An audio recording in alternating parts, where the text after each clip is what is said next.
A new study done in the United States has revealed that the secret of social mobility lies in connections that bridge the class divide between the rich and poor. The study found that informal ties between people from different socioeconomic backgrounds promote economic connectedness, and we're joined now by Crystal Duncan-Williams, project lead at Youth Capital, to discuss this further. Crystal, thank you very much for availing yourself this afternoon. So what does that all mean, right? So in my very simple thinking, the big question is, how then do you get with the connected to connect yourself? Absolutely. So I think in simple terms, when we look at young people and the crisis of youth unemployment, we need to make the circle bigger, if you want to use really simple terms. What the study shows is that young people need to connect with people who are unlike them.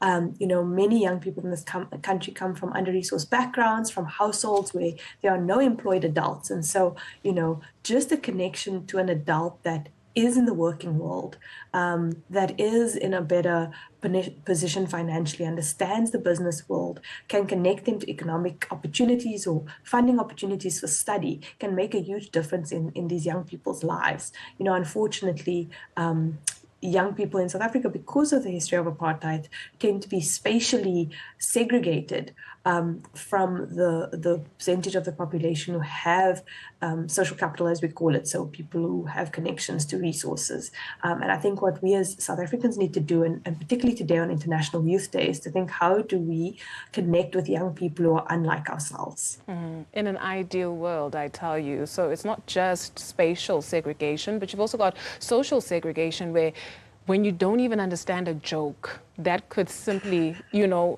exclude you from the circle that would be made bigger if you are not, or if you don't have, a full grasp of the English language, for instance, or you don't have an accent or whatever, small little things that can make you not join that circle. So how do we even begin to break down those barriers in a country like ours?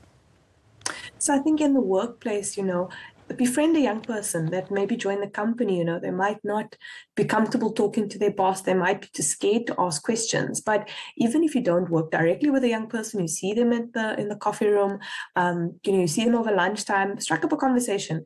It might seem like a silly thing or a frivolous thing, in the tough times in which we live, but that could really make a difference. That person then has somebody they can speak to, who is a colleague and not a boss, who they can go to for advice on just, little questions they might have. Or befriend somebody who's moved to the city. Even in young people themselves, you're studying at university, maybe you find a classmate who's not from the city, who's moved here to study. That can be really daunting and very overwhelming and put a lot of mental strain on a young person. So even just, showing them things in the city or how to get access to basic services can make a huge difference.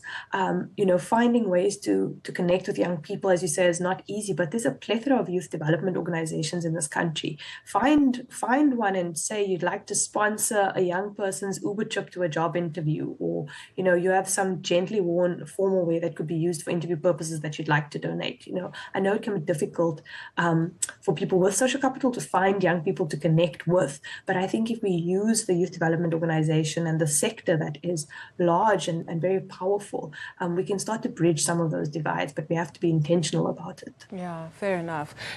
Okay, so how much of a complication is this, right? So you can do all the mentoring, and then a young person enters into a workspace that is quite archaic, in a sense that you find there's firstly generational gaps, and young people today want to be free. They want flexible working hours, and they'll tell you, but I do my work, right? So the output is there.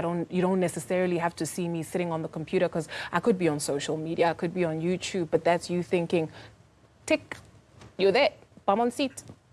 Yeah, and we're actually starting to do some work with the employer side and asking the question, what are the expectations of employers? And exactly as you see that, I think what we're tending to see is organizations that are headed up by younger CEOs or younger managers tend to be more flexible, but there are other organizations where maybe that, that generational difference is really stark. And I think there the onus is on advocacy campaigns like Youth Capitals to bridge that gap, between employers who may think that the world of work needs to be a specific way, and the younger generation, the millennials and Gen Z, who know that the world of work doesn't have to be, a bum on a seat 9 to 5, and there are other ways to get work done. And I think we need to start having those conversations because COVID has really accelerated this flexible working model. And as you say, that's what is attractive to young people. So I think that the conversation has to go both ways. Young people need to understand, that there are basic things that are expected of them in the workplace, but then employers also need to think a little bit differently about what work can look like, and might not be in the traditional sense. Sure. Just out of curiosity, especially based on the work that you do as Youth Capital,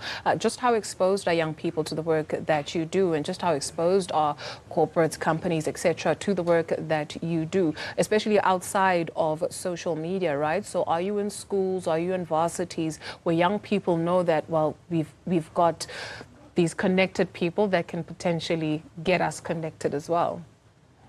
So I think that, Youth Capital is really working on partnering with youth development organizations to bridge that gap. We're a small team, we're an advocacy campaign. As you say, most of our work is online.